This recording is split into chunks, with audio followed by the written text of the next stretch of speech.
So, my gaming setup.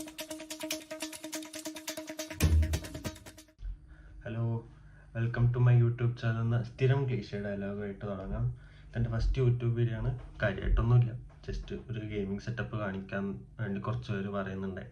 അപ്പോൾ എൻ്റെ കയ്യിലുള്ള ഗെയിമിംഗ് സെറ്റപ്പ് ഒന്ന് കാണിക്കാമെന്ന് വിചാരിച്ചു. വലിയ ഗെയിമിംഗ് സെറ്റപ്പ് ഒന്നുമില്ല, ചെറിയൊരു സെറ്റപ്പ് അത്രേ ഉള്ളൂ. 5-10 വ്യൂസ് ഉള്ളിടത്ത് ആര് പറഞ്ഞു വന്നല്ലേ? ആരും പറഞ്ഞിട്ടില്ല, ആ ഫ്ലോനങ്ങ് പറഞ്ഞതാ. Let's go to the video. ഇതാണ് നമ്മുടെ ഗെയിമിംഗ് ചെയർ.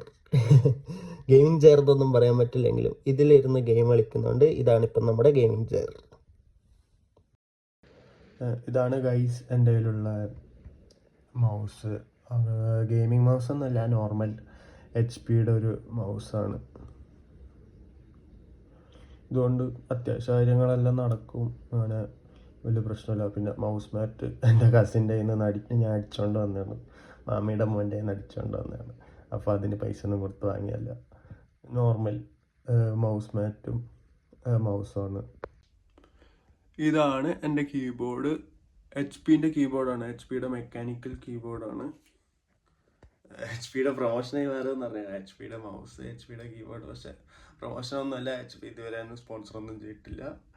അപ്പോൾ ഇതാണ് HP-യുടെ കീബോർഡ്. അത്യാവശ്യം നല്ല കീബോർഡാണ്. ഏകദേശം 2000 റുപ്പീസിൻ്റെ അടുത്താണ് ഇതിൻ്റെ പ്രൈസ് വരുന്നത്. ഇതാണ് നമ്മുടെ ലാബ് സ്റ്റാൻഡ്. ഒരു നോർമൽ റേഞ്ചിൽ വരുന്ന ലാബ് സ്റ്റാൻഡ് 1000 ബഗ്സിൻ്റെ അടിയിലേ ഉള്ളൂ ഈ സ്റ്റാൻഡിന്. ലാബ് കെയർ എന്ന് പറഞ്ഞ കമ്പനിയുടെ ലാബ് സ്റ്റാൻഡാണ്.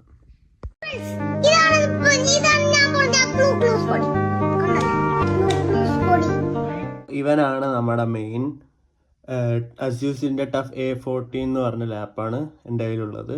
പ്രോസസ്സർ AMDയുടെ Ryzen 7 8845 HS എന്ന് പറഞ്ഞ processor, Radeon 780M integrated graphics, 16 GB Ram, പിന്നെ NVIDIA GeForce RTX 4050 എന്ന് പറഞ്ഞ ഗ്രാഫിക്സ് കാർഡും.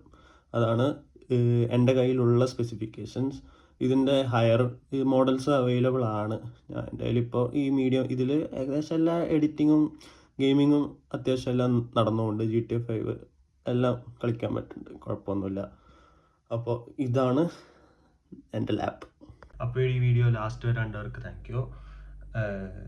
പിന്നെ ലൈവ് സ്ട്രീംസ് ഒക്കെ ഇടുന്നുണ്ട്, ജസ്റ്റ് ആർക്കൊരു ബുദ്ധിമുട്ടില്ലല്ലോ, വന്ന് കണ്ട് ലൈക്ക് അടിച്ച് സബ്സ്ക്രൈബും ചെയ്ത് കമൻ്റൊക്കെ ഇട്ടിട്ട് പോവുക, അത്രേ പറയാനുള്ളൂ. അപ്പോൾ എല്ലാവരും ഒന്ന് ലൈക്ക് ചെയ്യുക, ഷെയർ ചെയ്യുക, സബ്സ്ക്രൈബ് ചെയ്യുക.